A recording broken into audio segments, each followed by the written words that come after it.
Okay, I was starting to panic there. I know, that was a long black screen. That was. So, hey everybody, welcome to Winephabet Street. I am so happy to see Debbie in kind of in person. I know. I'm happy to be here. I'm happy to be with you and talking wine, and I have an empty glass. I know, I have an empty glass too. I think it's time that we fill it. Yeah. I think so. Very important to fill it, and then we'll get into it. Yeah. H is for Hunter Valley, Australia. So I'll start Elmo, and then we'll pour. Okay, sounds good. Well, he's not Elmo anymore, but you know what I mean. Okay, sounds good.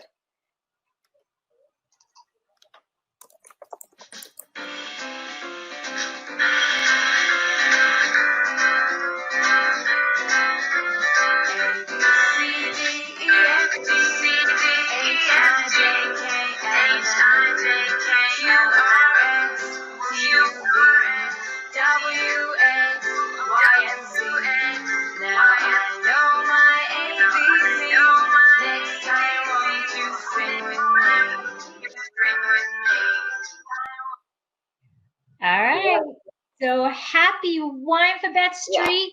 Yeah. And as Debbie said before, we are the letter H, and we are drinking Hunter Valley. And I have Tempus 2 Sauvignon Blanc. I have Hope Estates Basalt Block Shiraz. Ooh, Shiraz. So you went with one of Hunter Valley's popular varietals. I did, what they're known for. I decided to go for a gamble and go for something that is not quite as popular there, Sauvignon Blanc, but I figured I'd give it a try. Yeah, so, what do you have to lose? Actually, I have a friend, Anne, my Irish friend, and she only drinks Sauvignon Blanc, and there is a brand from Hunter Valley that she can own, that she really likes, that she found when she was actually in Australia, and she can only get it from some liquor store in New Jersey, and she has it shipped to me, and when I go to New York, I bring it to her. That's awesome. That's awesome. So cheers, my friend. Slancha. Ooh.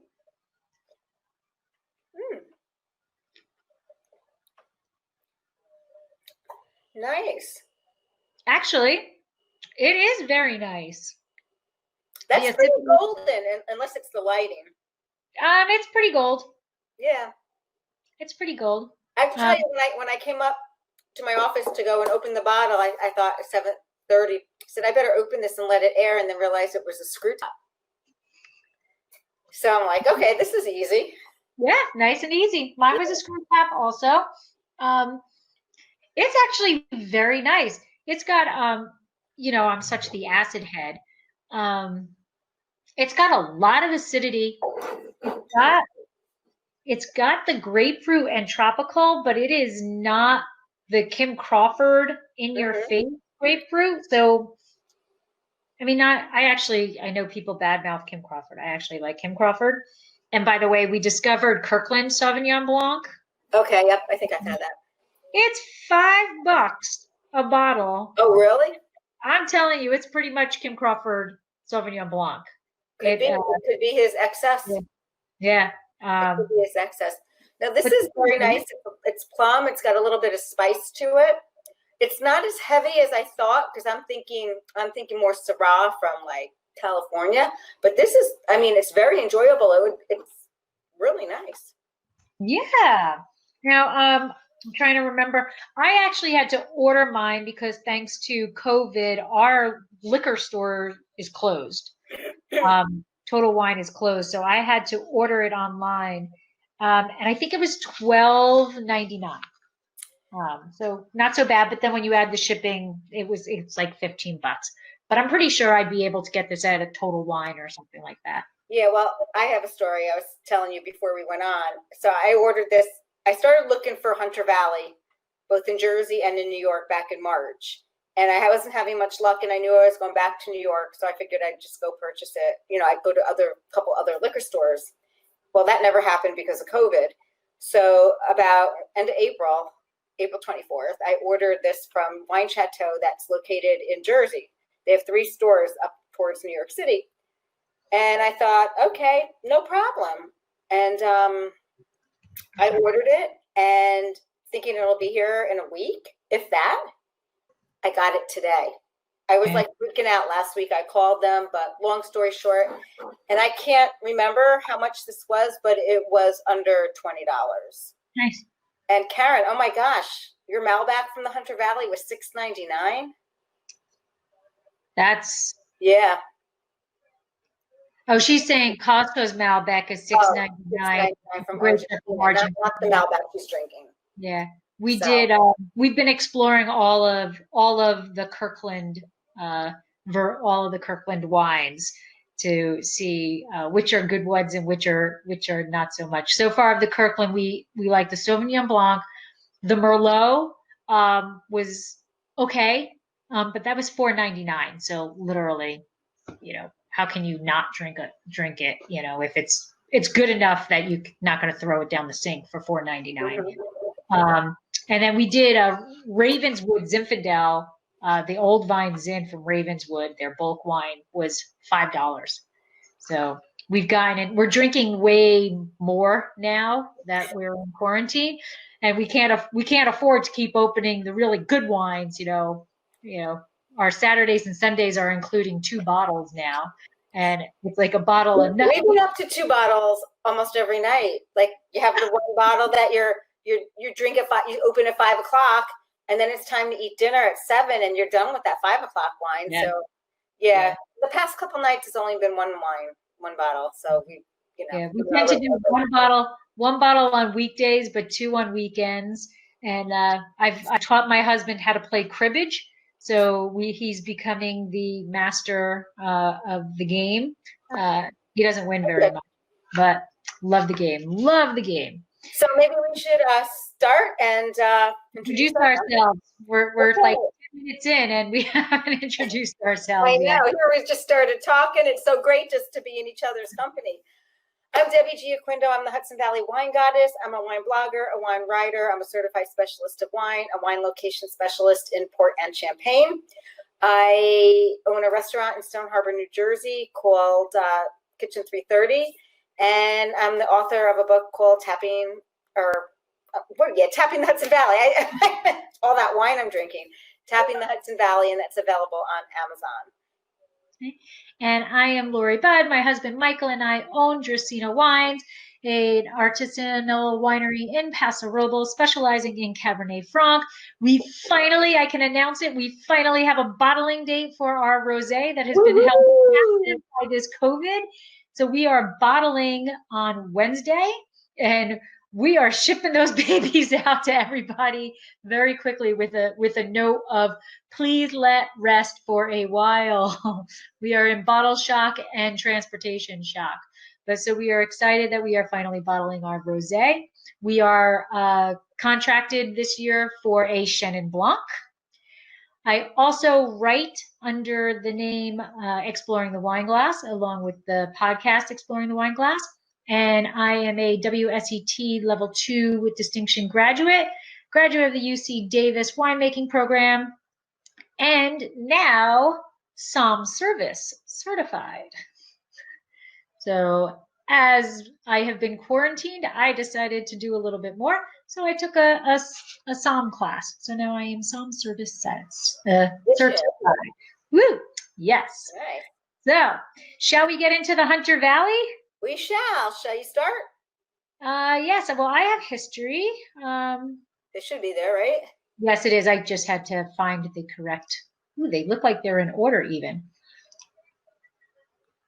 All right, so here we go. The Hunter Valley history. Oh my gosh, it's my best friend calling me. Sorry about that. I didn't think to turn my phone off. I don't get any calls.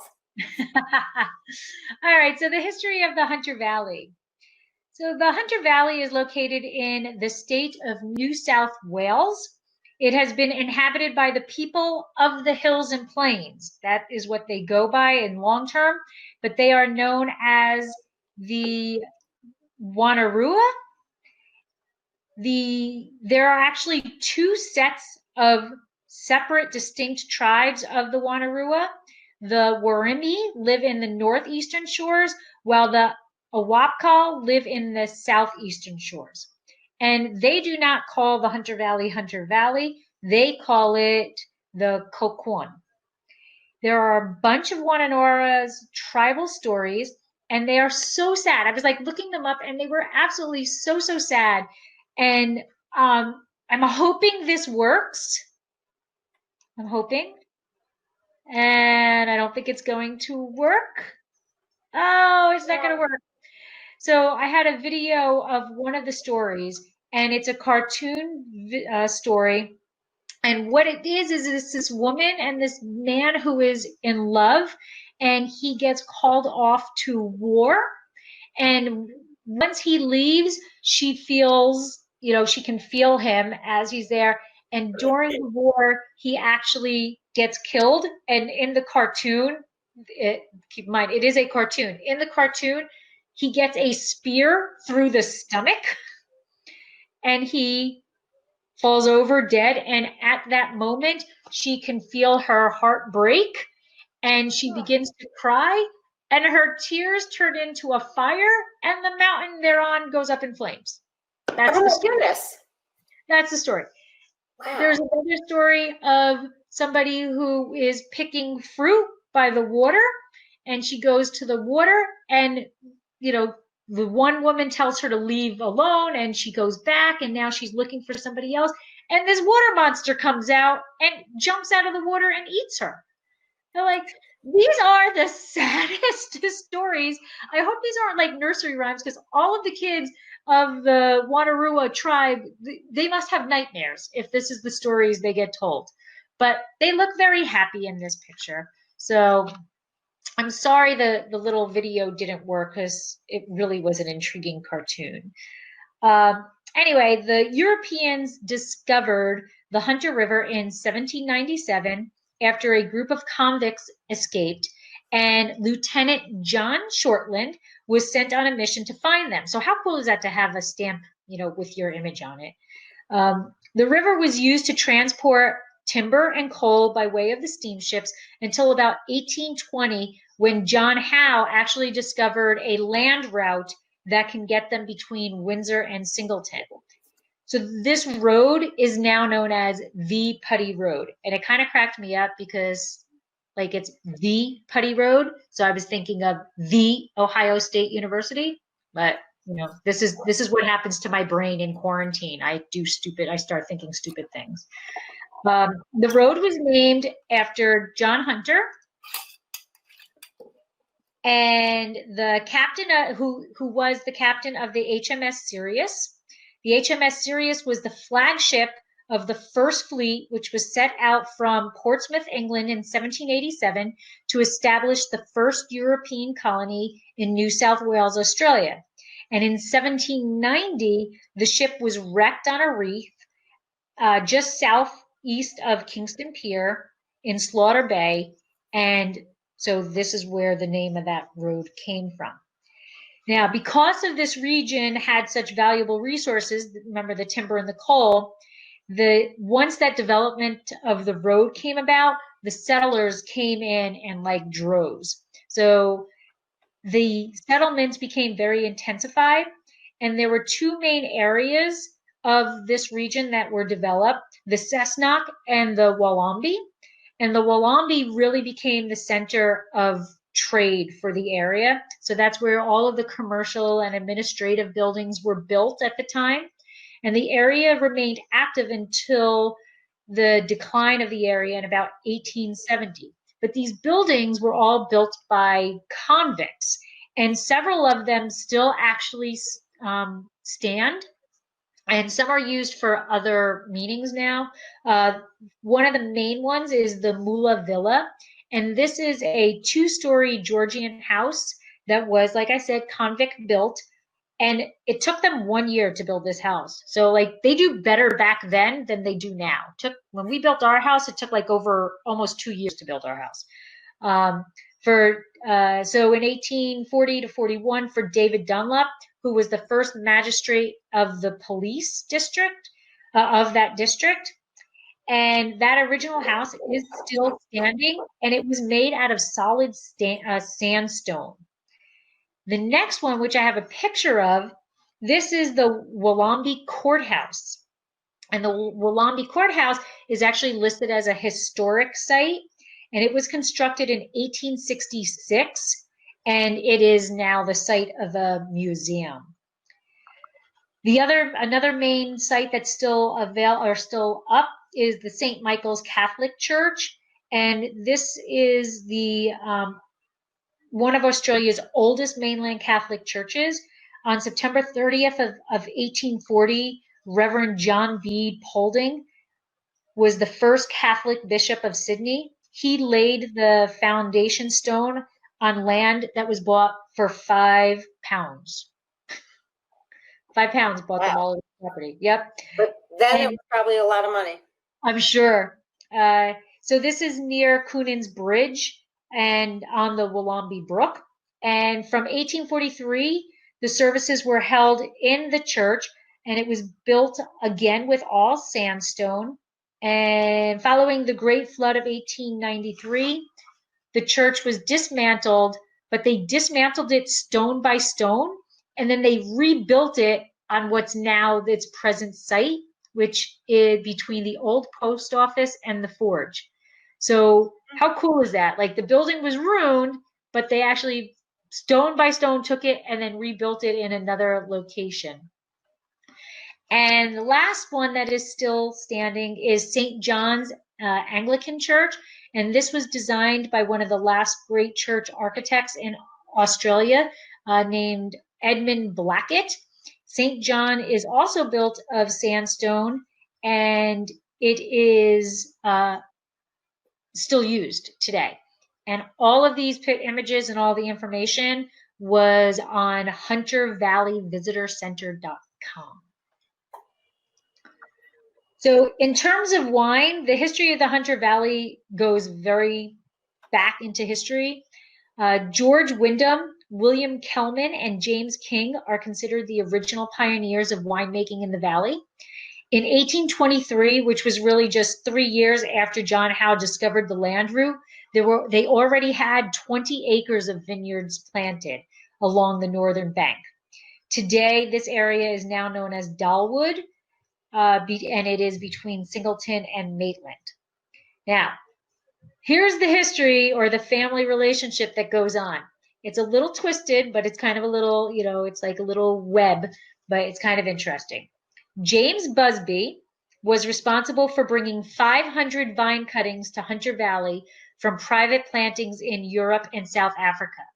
So this is a partial list of his notebook of what he had. He came to the area with his sister Catherine, who ended up marrying William Kellman, who was on a trip with them. Catherine and William took the first official land grant at Kirkton and began planting. By 1840, there were over 500 acres of vineyards planted. So it bloomed, it blossomed very quickly. The vines flourished, and so did the Hunter Valley. So more families decided to come into the area and planted more vineyards. And Dr. Henry Lindman, the Drayton, Tyrrell, and Wilkinson families all began their winemaking back in the 19th century. And if you're into Australia wine, those names are the prominent names of Australian wines. So they started way back, and they are still prominent. Following World War I, many returning Australian veterans were given land grants in the Hunter Valley, which led to more vines or more acreage under vine. During the Depression, the vineyard saw a serious decline, but due to the change in the market to more fortified wines, so there was the Depression, and then during this time, I guess people started being more into fortified wines. So the combination of that really diminished the ability of these winemakers to make the wines that they were famous for or popular for. By the 60s, the market changed once again, and they no longer wanted the port wines. They wanted dry wines, and that's how they started to flourish again. So during this time, Leo Burrig was a Sydney businessman, and he began marketing the first commercially successful Hunter Valley Semillon under the label of Rheingold. In the early 70s, Murray Tyrrell released Australia's first commercial bottling of Chardonnay, which has been deemed the wine that started the Australian Chardonnay craze. According to the wine experts Hugh Johnson and Jancis Robinson, Tyrrell's VAT 47 Hunter Valley Chardonnay was the wine that launched 1 million bottles. From 1956 to 76, plantings in the Hunter Valley grew from 466 hectares, which is about 1,100 acres, to over 4,100 hectares, which is over 10,000 acres. So a tenfold.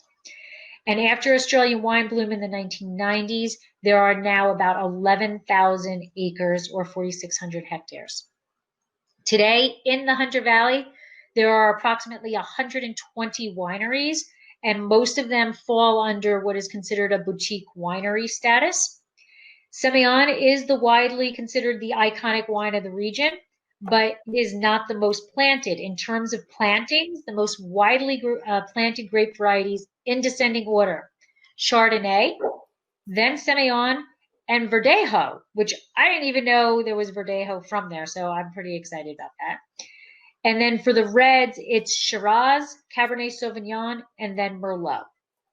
The wine region's appellation system is known as the Australian Geographical Indication, or the GI, and it is responsible for the entire Hunter Valley and its tributaries.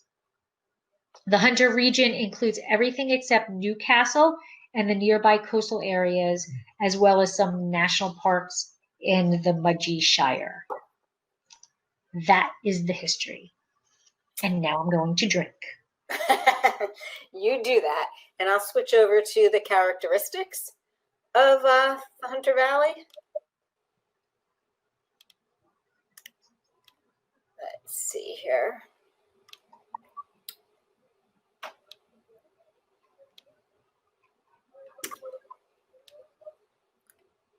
Get to the next slide. So the Hunter Valley is separated into two different regions somewhat. You have the upper and then lower Hunter. Most significant of the significant wineries are located in the lower Hunter Valley, in the southern foothills of the Broken Back Range. Hunter Valley red wine is dominated by Shiraz, and there's an assortment of whites, but Semillon is the iconic white. That's what the white wine that Hunter Valley is known for is Semillon, and red is Shiraz. The climate is warm and humid. Rain, humidity, cloud cover, and gentle sea breezes mitigate the warmth. It's one of the hottest and wettest regions in Australia, and the region is also, believe it or not, it's affected by the maritime influences. So here we have some dirt. The soil, it's quite varied. Certain wines grow in better in certain soils. The Shiraz does best on what's called friable red duplex. And red duplex soils are quite simple soils, which have two distinct layers, a topsoil or subsoil and a subsoil. And the topsoil has a lighter texture than the subsoil, which is usually clay. And the layers also differ in color. With the topsoil is usually darker than the red to brown colored subsoil. The topsoil, the reason why it's darker is due to the high organic matter content that's in it.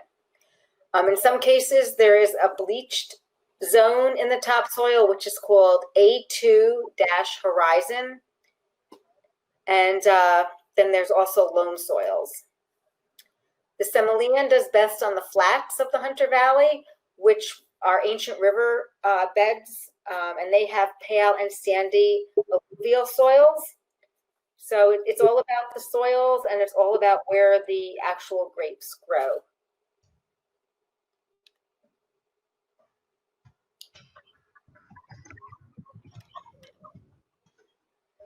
So here we have Hunter Valley Semillon. And I picked this slide because you can see on the two distinct different colors of the Semillon, the three bottles, how dark and rich they are. That's an aged. And the ones that are drinking out of the barrel, which is a young one, it's very pale in color. So surprisingly, the Semillon grows well in the humidity.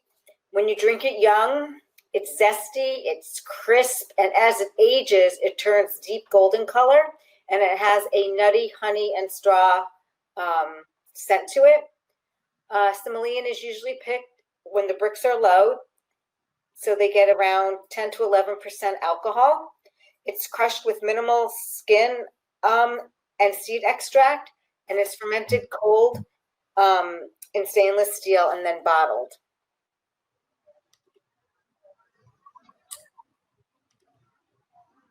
So young Semillon has a yellow, light yellow color to it. The aromas are citrus, grass, straw, lanolin, and subtle green herbs. It's crisp with chalky minerality, and it does have high acidity. As it ages, even just as young as 5 years, it can turn, and it's a little bit honeyed, and it has some toasty grilled nut characteristics in the wine. And, you would think that it would have spent so much time in oak, but it didn't. It's just how the wine itself ages. So there are 4 distinct styles of Semillon in Australia. There's the unoaked single variety, the oak single variety, then there's a blended, and then there's a dessert wine. And there's also other wines like other grapes that are grown in the region as well, as Lori said, Chardonnay and Verdelho. And then we'll talk about Shiraz. So Shiraz is planted over 140 years ago, and it's the red wine of the region. It's a very fresh, vibrant, medium weight, and shows spice, which actually mine does. It's between 12 and 14% alcohol. Mine's 13. It's elegant in youth and ages beautifully between 10 and 30 years. At first, you'll have a hearty flavor. It's rich in color. It can be gamey. And as it ages, it becomes silky smooth and with earthy notes. Shiraz dominates the region, but there is also Cabernet Sauvignon and Merlot planted. It is a medium. I would say a medium bodied. Mine happens to be a medium bodied wine. It's 13%. Alcohol. It's not as powerful as a California Shiraz, but it's powerful. But you can't think California when you're drinking Hunter. And quite honestly, this is actually the wine I have is actually quite lovely. So we do want to mention that Shiraz and Syrah is the same. Yes. It is the same grape variety. It is just a distinction of where it comes from. And there are some areas of Australia that are converting it over to calling it Syrah to eliminate some of the confusion. But then it goes right back because there's some New World places or, American places that are calling it Shiraz so that people are thinking it's Shiraz. So Australia and the United States need to get together and decide which they want to call it. But the Shiraz, typically, if it's being called Shiraz, does have a profile that's a little bit more spicier than the Syrah, typically, and how it's fermented, and that it tends to, the winemakers, sometimes they'll call it Shiraz because of how they're processing it versus Syrah, but it is the same Oh, grape. that's interesting. I just automatically think of Shiraz as Syrah from Australia, and then there's Syrah that's Syrah from actually Right. the States, because it's grown in New York too. Right. Wow. There are some Australian winemakers in regions that are calling it Syrah because they are producing the wine. The winemaking process that they are going through is similar to how Americans do it, how it is over here, but more so the fullness of the body and the ripeness of the fruit. So we are much more fruit in your face Syrah, and they are more spice Syrah, right? Is yours right? Am I? Got the spice on the finish, and you know how I love. I mean, that's me. I'm just like I'm like that black spice, even licorice spice, and I don't even like licorice, but I like the licorice in the wine. That's me. It's all over it. But it's more spice with the black fruit profile, Yes. where it's not juice. It's not a juice bomb. Right, where it's juicy. California Syrah tends to be fruit forward with the spice in the background. So those winemakers that are producing it in those warmer regions that are getting that type of wine have started calling it Syrah. But, and I know in New York they call it Syrah. Yeah, that's a little WST knowledge there. All right. So it is officially drink time now. So I report. as we did, okay. So mine is obviously, it is light, but it is golden. It is on the nose. There is grapefruit. There's actually some honey, like an almondy, almondy. I'm making up my own words. Like a nut, an almond flavor, aroma. But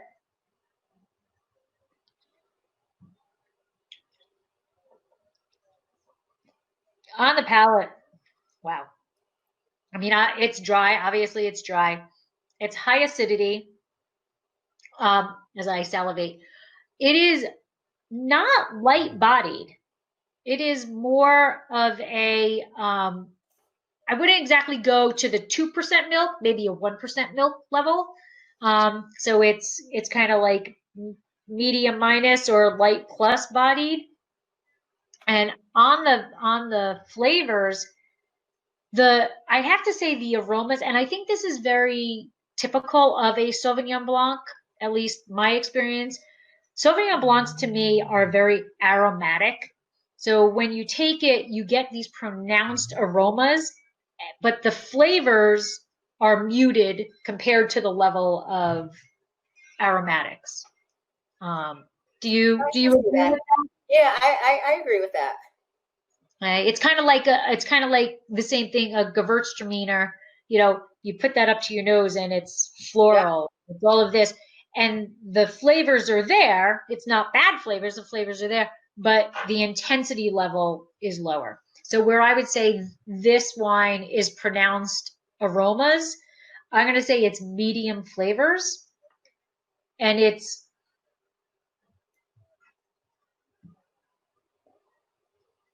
got the grapefruit, but again, like I said earlier, not in your face grapefruit. It's got kind of pineapple, so more tropical flavors there. And the finish is just going and going and going. It actually travels down the back of my tongue. Like I can feel it on my tongue, and it just salivating?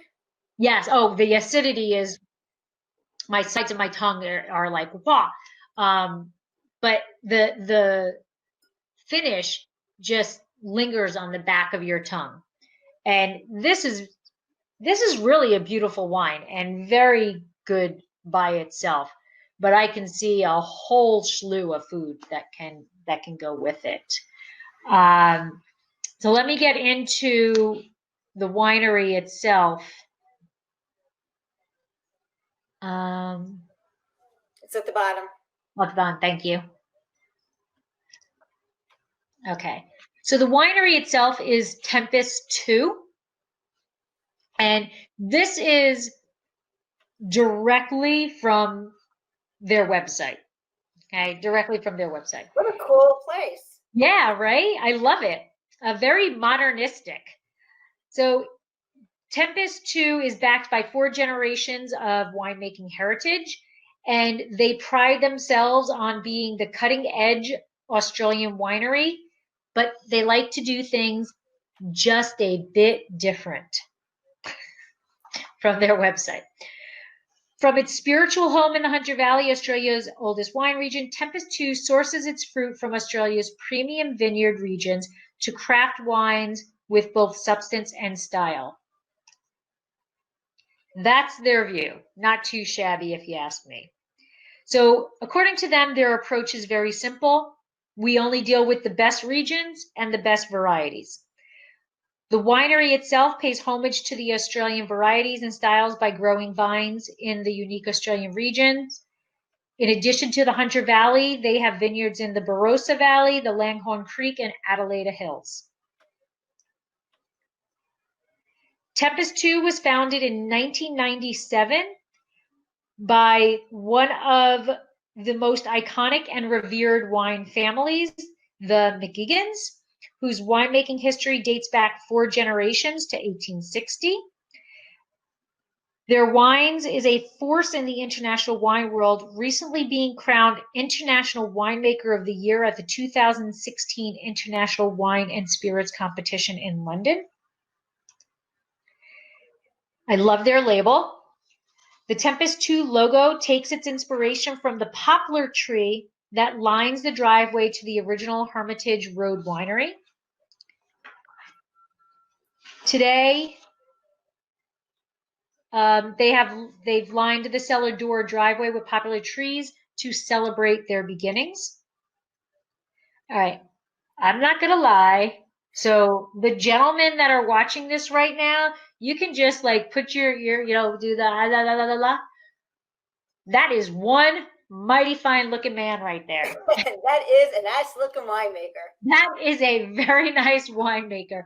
I was like, I am going to find a way to get that picture into this slideshow because that is mighty fine looking man right there. So that is Andrew Duff, and he began his venture in the wine industry with Reynolds Yarraman Winery, and he started at just 15 years old. Wow. So from then, yeah, right. So from then on, he just absorbed. Following his dream. Yeah, he just absorbed everything that, like, as a 15-year-old can, all of that stuff coming in. He went to New Zealand in 1997. He completed college and went on to study wine science at the Eastern Institute in Hawke's Bay. During his study, he worked vintages every year, moving around New Zealand and Australia. Every vintage, he was at a different winery to gain the knowledge. And so he landed at the Tyrrells in the Hunter Valley and Church Road Winery in Hawke's Bay. In 2008, he moved back to Australia, and he got a job as the assistant winemaker here at Tempus 2 because he really admired the family. And since then,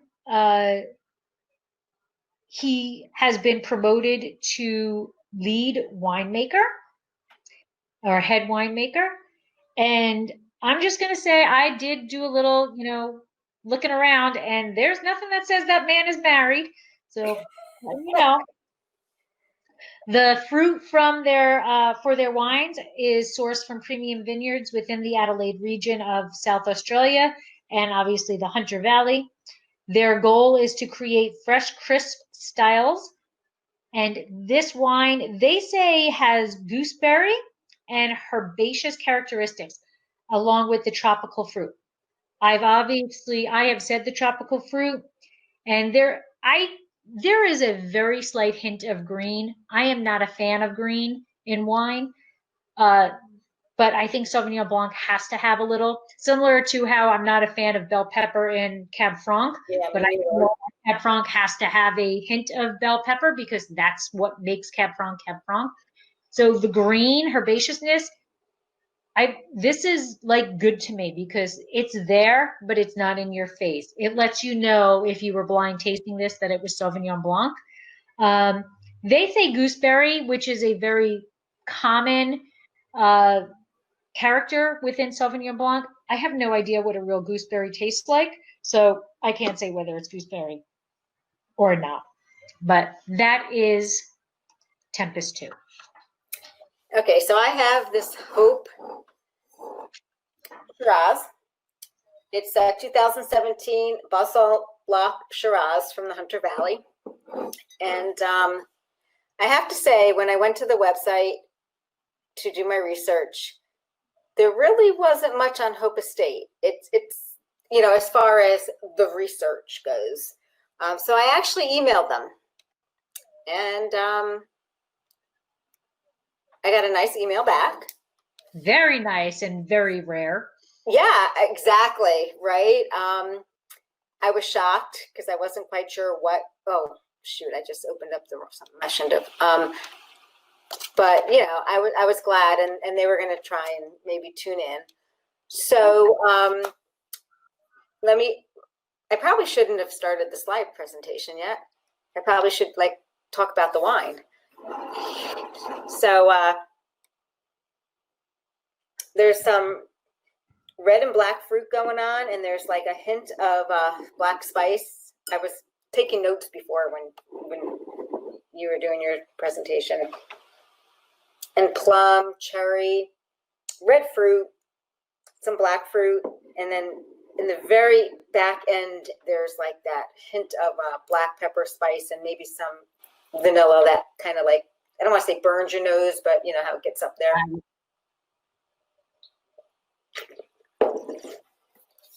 Mm.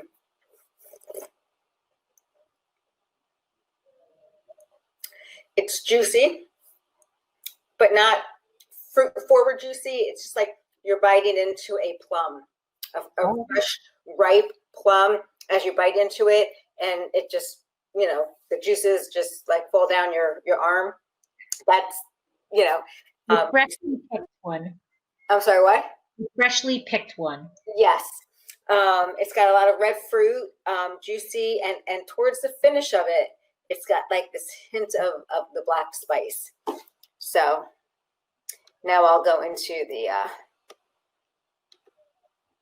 winery. I don't have any good looking winemaker here, so sorry. I'm just saying I saw him first. Yeah. So Hope Estate is located in Pokobin, New South Wales, Australia. They're not just a winery. They're also a brewery and a big concert venue. They've hosted Elton John and the Red Hot Chili Peppers, Bruce Springsteen, and the Rolling Stones. Wow. Yeah. So I was pretty impressed. And so there's the venue. Wow. And they have what I didn't show. They have a few different venues all set up because it's quite a lot in their different vineyards and stuff. So it's kind of a cool place. It kind of reminds me a little bit of Wente. Have you ever been to Wente? I have not had the pleasure of physically being there, but I've seen images. Yeah, I've been to concerts there. So with Patty, actually. Huh? And sorry, so Patty, when Debbie and I go to Australia, you want to come now? So their Balsam Block is located in the Hunter Valley among the hills of Broken Back Mountain Range. The range was formed by a volcanic activity, leaving the red-rich soil with basalt, and that's a mineral-rich soil that produces the finest quality of low-yielding grapes, which Hope Estate winemakers use in the single vineyard wines. So that's the picture I took off their website. Oh, Oh, I got away. That's not. teaser. Okay, I'll go to the koala because it's cute. So Hope Estate is owned by a gentleman named Michael Hope and his family. And Michael is a pharmacist. And in 1994, he brought this broke property, which happened to have a vineyard of grapes on it. And it's something which he started as, to go into retirement, and it grew into a national brand. He purchased Broke Road Estate, previously named Rothbury Estate, and ultimately great products and engaging experiences were the founding concepts of the businesses that Michael Hope's vision and determination, which continues to build and grow the brand today. So when Australia had all the fires back, was it in this past winter, wasn't it? Yeah. Well, it was half of last year. Yes. Yeah. So he formed a partnership with the Australian Koala Foundation called Hope for the Koalas campaign. And they donated $1 for every bottle of Hope Estate wine during April, May, and June of last year to the foundation. So he's very involved with the community. They're a pretty big operation. The brewery, there's lodging, it's a pretty complex thing. And I have to say, this wine I'm really liking it. And I'll read you what it says on the back of the bottle. I really kind of need more of a magnifying glass than my glasses are giving me. But it says, our Balsalt Blanc is located in the Hunter Valley, among the hills of the Broback mountain range. It's formed by volcanic activity leading to rich red soil as the underlying basalt rock has broken down. This mineral-rich soil production concentrated low-yielding grapes by which our winemakers use to make this, pretty much everything I said. And they say it's smooth, juicy palate, intense, rich mocha and spice plum fruit leading to the complex earth finished fame of Hunter Valley Shiraz. So, I mean, I like it. It's not really heavy.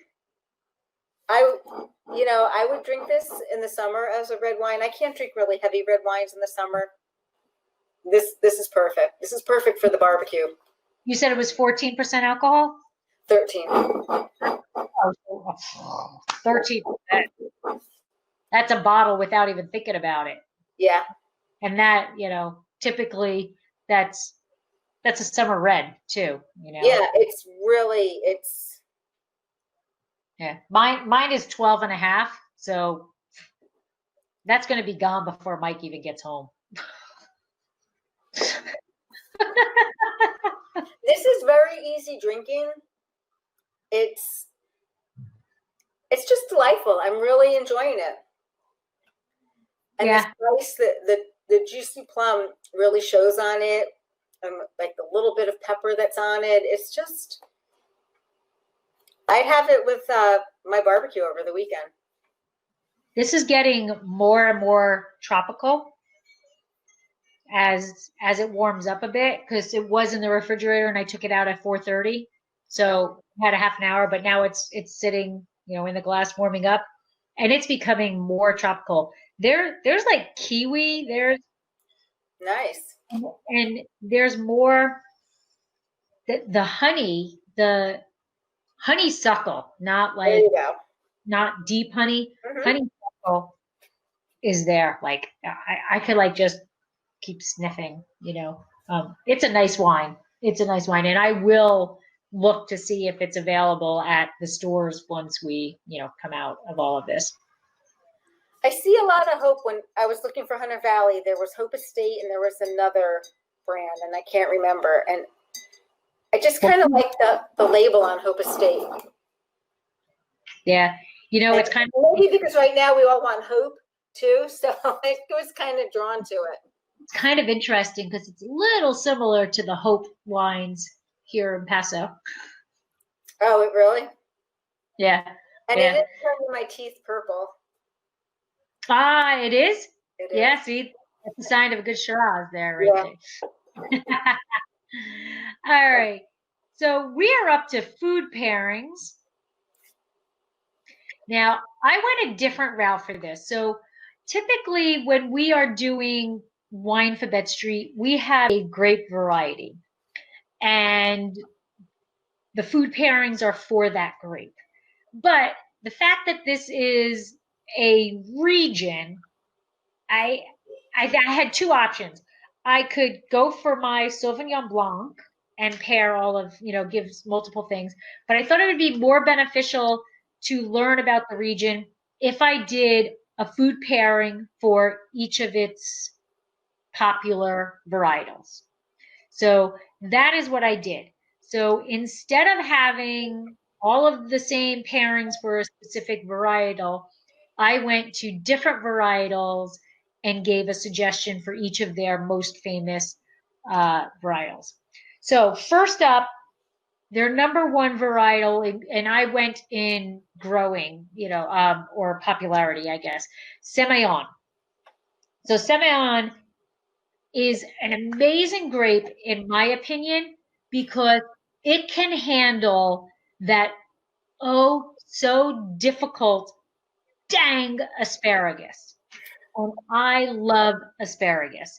So it's really tough to have a wine with asparagus. It just like kills anything and everything around it. But Semillon can handle it. And so this is a pasta primavera with asparagus and peas.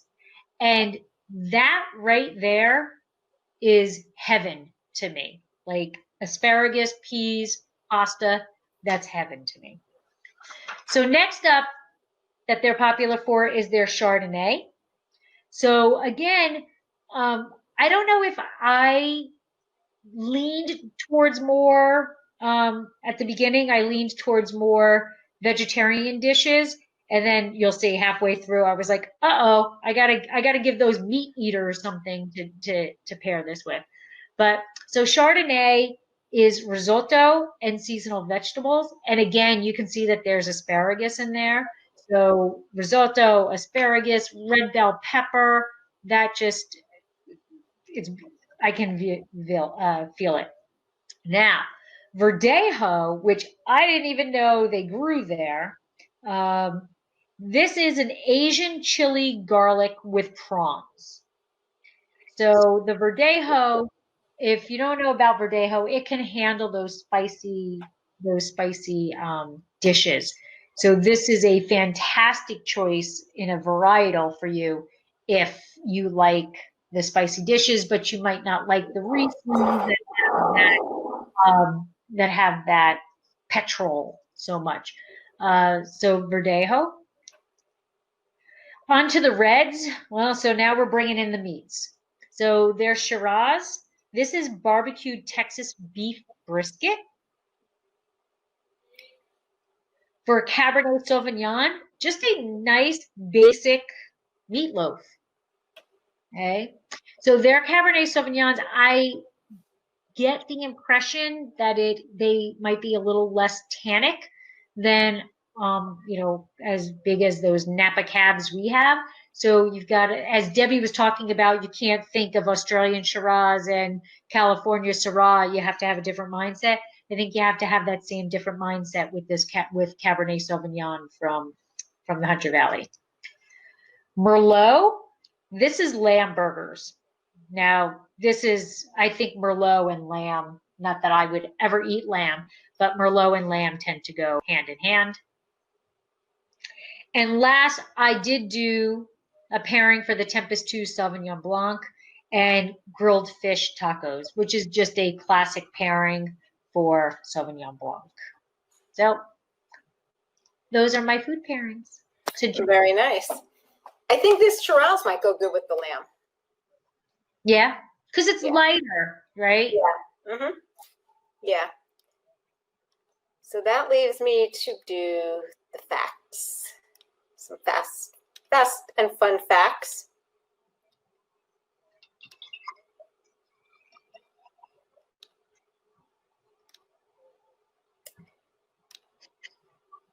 So So the Hunter Valley is only 2 hours north of Sydney. It's the oldest Australian wine region. It's home to about 150 wineries, gourmet restaurants, spa treatments, and concerts in the vineyard. It produces only 2% of Australia's total wine output, and it never had phylloxera. Right. And when I was doing my research, it reminded me a lot of Napa. Just of, here you have the balloons, and it's very food-centric focused, and the food and wine pairings, and you can stay in the vineyards, and just the way in which it looked, it just reminded me of Napa. There's Busby. Where's Busby? James Busby is known as the father of Australian and New Zealand viticulture. He is the founder of Hunter Valley, returning from Europe with 20,000 vine cuttings in 1832. James Busby was vital in helping establish Hunter Valley as a key wine region, and in turn, vital in establishing Australia as a grape-growing country. He is the father of Australian wine.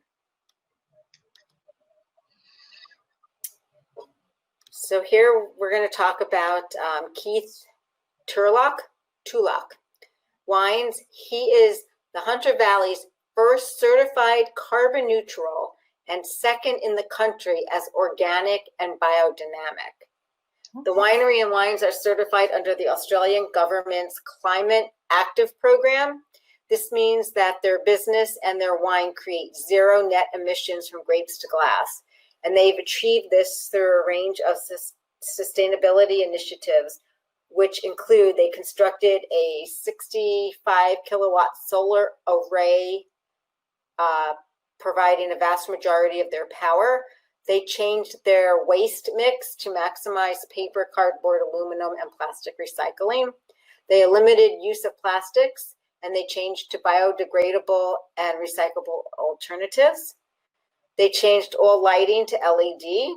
They installed efficient CO2 lines for wine storage, minimizing the CO2 waste. They purchased an electric forklift to be charged with solar power. They have a new winery and irrigation process and fittings that make water use more efficient. They use only organic fertilizer in the vineyard, recycling chicken manure and avoiding chemical fertilizers. They grow winter cover crops. They track and report sustainability metrics to the Australian Wine Research Institute, Entwine. And that's a picture of their vineyard. Beautiful. Yep. So Hunter Valley also has a distillery. Or I'm sorry, I'm one ahead of myself. Matilda Bay Brew House. This brew house produces their alcoholic ginger beer made using a 300-year-old recipe. And it's in the Matilda Bay Brew House.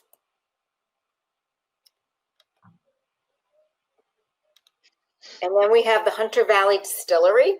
It's AOC certified organic, and they have a nice line of gins. And I picked the mystery gin tonight because I really like the color. Yeah. The mystery gin actually changes to a shade of pink with the addition of tonic water. And it's sweet and fruit to taste with overtone of blood orange. And it can be enjoyed with tonic water, fruit style cocktails. So there's like a lot of stuff to do in this Hunter Valley. There's a ton of good restaurants. They have restaurants, breweries, cideries, distilleries, and other products that they have. They're big into cheese, olive oil, and olives. There's a lot of local cheeses that you can buy there that are produced in the Hunter Valley. This is a cheese shop, so with all local cheeses. Yeah. So it just reminded me a lot. We cannot go through a Winephabet street without at least one picture of cheese. A cheese, that's right. I just, when I was, like I said, when I was doing the research, it reminded me a lot of just like Napa, just the way it looked like the energy of the region and everything. Awesome. So, Well, that is the Hunter Valley in a nutshell. And I'm all for, Debbie and I keep putting little checks of where we're going to go when we start doing these girls' trips together. yeah, we'll start having these Winephabet street trips. Yeah, I'm all for it. So Yeah. this has been added to that, although I've always wanted to go to Australia and New Zealand. So, but we will just make sure this is one of the ones that we go to. But wanted to thank everybody for showing up and for, supporting Winephabet Street. And I hope we are, some states are starting to partially open up. So I hope we are looking at the tail end of this and we can get back to whatever the new normal is going to be. I just want to be able to see other people, really. I know, I'm telling you. Not through a screen. Trying to type in the registration link. Here's the link for next month's registration. So the interesting thing about next month, we are very, very excited. I'm going to let Debbie tell you, but we are so excited about next month because we decided that it was going to be I, which is a difficult letter. We decided Winephabet Street was going to be indigenous yeast. And we are very excited because, Deb? We are going to have the owner of Father and Daughters Winery with us talking about indigenous yeast. He does all their wine. His name is Guy, and they're going to do, he does all the wines are wild fermentation, and he's going to be with us, and he's going to talk about his story, Fathers and Daughters, and I'm not going to say anything because I don't want to give it away, but you kind of can tell from the name. And he's going to talk to us about indigenous yeast and why he chose it, and talk about the differences between that and commercial yeast and the choices that he's made, and the different challenges that they face using it. So it's going to be a little different of a format because we have the sponsor for this episode. So we're not going to go through so much history, and it's going to be a different format. It's going to be more of an interview with Guy. And I'm going to tell you, we're going to get a little geeky. I'm so excited because we are going to geek out on indigenous yeast because remember, microbiologist here. So we're going to do a little geekdom going on next month. So Deb, what is the date of next month? The date, of course, I missed the date. The date is Monday, June 15th. All right, so there we have it. So please join, and we are excited to have fathers and daughters plural, daughters with us as a sponsor for next month's episode. And I am so excited to get down and dirty with indigenous yeast. That's right. So we'll see everybody next month. Have a good month. Be safe. Stay healthy. Bye, guys. Deb, we'll do the